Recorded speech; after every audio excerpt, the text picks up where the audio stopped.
5 নম্বর যে পয়েন্টটা নিয়ে আমরা আলোচনা করব সেটা হচ্ছে ভারতের সাথে চুক্তি করে আ ও বি লুটে পুটে খাচ্ছে। আ ও বির ভেদটা একটু ভেঙে দিই। আতে হচ্ছে আওয়ামী লীগ, বিতে হচ্ছে বিএনপি। তো এই যে আ বি যা শুরু করেছে, তা আসলে বাংলাদেশে যদি আপনারা মুনাফিক দেখে থাকেন, বাংলাদেশে যারা পুরাতন মানুষ আছেন আমাদের মতো প্রবীণরা বাদে, যারা সিনিয়র আছেন ৭১-এর যুদ্ধটা দেখেছেন, যুদ্ধর পরে একটা বই লিপিবদ্ধ হয়েছে। অনেকে বই সম্পর্কে জানেন, অনেকে জানেন না। যাই হোক, এখন বাংলাদেশের মানুষ এখন অনেকটাই শিক্ষিত বিগত ৫০ বছর থেকে। তো রাষ্ট্রবিজ্ঞান সম্পর্কে যাদের ধারণা আছে, মুনাফিক বা মীর জাফর, এই মীর জাফরকে কিন্তু আপনারা দেখেছেন, বা মীর জাফর সম্পর্কে আপনাদের কিন্তু ধারণা আছে। তো এই মীর জাফর হচ্ছে এই তারেক রহমান, যার সংসদে বসে আঙুল চষে ছোট বাচ্চাদের মতো। যদি বলেন কেন, আমি বলবো যে দেখবেন একটা জিনিস আপনারা ফলো করে দেখেন, এখানে সালাউদ্দিন সাহেব শিলংয়ে ছিলেন। শিলং এর বহুত প্রমাণ আছে, আপনারা খুঁজলে পাবেন। সাংবাদিক ইলিয়াস হোসেনের ইউটিউব চ্যানেলে ঢুকবেন, ঢোকার পরে এর সম্পর্কে অনেক তথ্য পাবেন।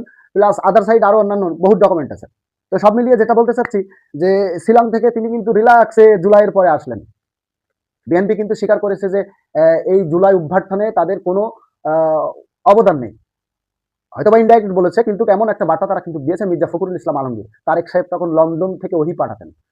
তো যাই হোক, এখন বিষয় হচ্ছে যে ভারতের সাথে আওয়ামী লীগ সরকার গত মাননীয় প্রধানমন্ত্রী শেখ হাসিনা সোশ্যাল মিডিয়াতে এসে একটা বক্তৃতা রেখেছিলেন। সেটা হচ্ছে প্রথম আলোতেও আছে। আপনার হচ্ছে আমি ভারতকে যা দিয়েছি কেউ কখনো তা দিতে পারবে না। ভারতকে সে কি দিয়েছে, এই বাংলাদেশ থেকে সে কি দিয়েছে, ইতিহাস পড়বেন। অনেক বই ব্র্যান্ড মানে হাইড করে দেওয়া হয়েছিল, অনেক বই লাইব্রেরি থেকে সরিয়ে ফেলা হয়েছিল, আপনার অনেক বই নিষিদ্ধ করা হয়েছিল। যেমন আমি আমার ফাঁসি চাই, বইটা পড়ে দেখবেন, বইটাতে অনেক কিছু আছে। তারপরে আরো আছে, অনেকগুলো বই আছে। তো বাংলাদেশে অনেক বই মনে করেন যে নিষেধাজ্ঞা ছিল, যার কারণে আপনারা শেখ সাহেবের অতীতটা একটু দেখে আসবেন যে আসলে উনি জাতির পিতা হওয়ার যোগ্যতা রাখেন কিনা। তো সব মিলিয়ে যেটা মূল আলোচনা সেটা হচ্ছে যে ভারতের সাথে কিন্তু শেখ হাসিনার একটা চুক্তি। ভারতের চুক্তি কি শোনান, ভারতের বাংলাদেশের সব থেকে শক্তিশালী, এই সার্বভৌমত্ব টিকিয়ে রাখতে হলে সব থেকে শক্তিশালী কিন্তু সেনাবাহিনী, সামরিক বাহিনী যাকে বলা হয়। এই সামরিক বাহিনীর ভিতরে 100% সেই ইনসাফকারী অফিসারগুলো নেই। এখন শুধু আছে ভারতের কিছু দালাল এবং ভারতপন্থী কিছু মানুষ। শেখ হাসিনা সেই সাময়িক গোটা মেকানিজমকে ভারতের হাতে তুলে দিয়েছে। ভারত আমাদের যদি এতই বন্ধু সুলভ হয়ে থাকে, তাহলে এই যে বাংলাদেশের আকাশে একটা প্লেন উড়লি সে $10 পায়, এই টাকাটা কেন সে বাংলাদেশকে দেয় না? এটা সোশ্যাল মিডিয়াতে কিছুদিন আগে ভাইরাল হয়েছিল। এই যে বাংলাদেশের আকাশে যে প্লেন উড়ার কমিশনটা তিনি পায়, তিনি কি বাংলাদেশকে দেয়?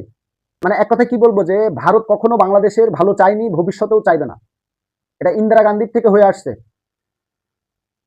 ইন্দিরা গান্ধীর থেকে হয়ে আসছে। ইতিহাস একটু পড়ে দেখবেন, ইতিহাস একটু ঘেটে দেখবেন। যারা শুধু ওই যে ৭১-এর চেতনা, আরে ভাই সংবিধান তো ভারত লিখে দিয়েছে।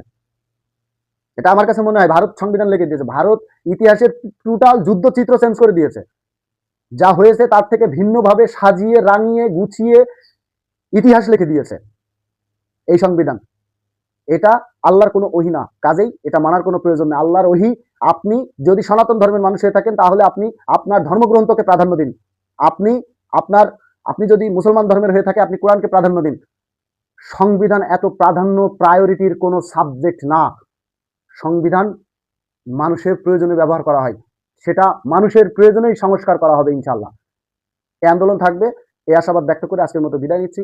ভালো থাকবেন, সুস্থ থাকবেন, আবার দেখা হবে অন্য কোনো ভিডিও নিয়ে। আল্লাহ হাফেজ।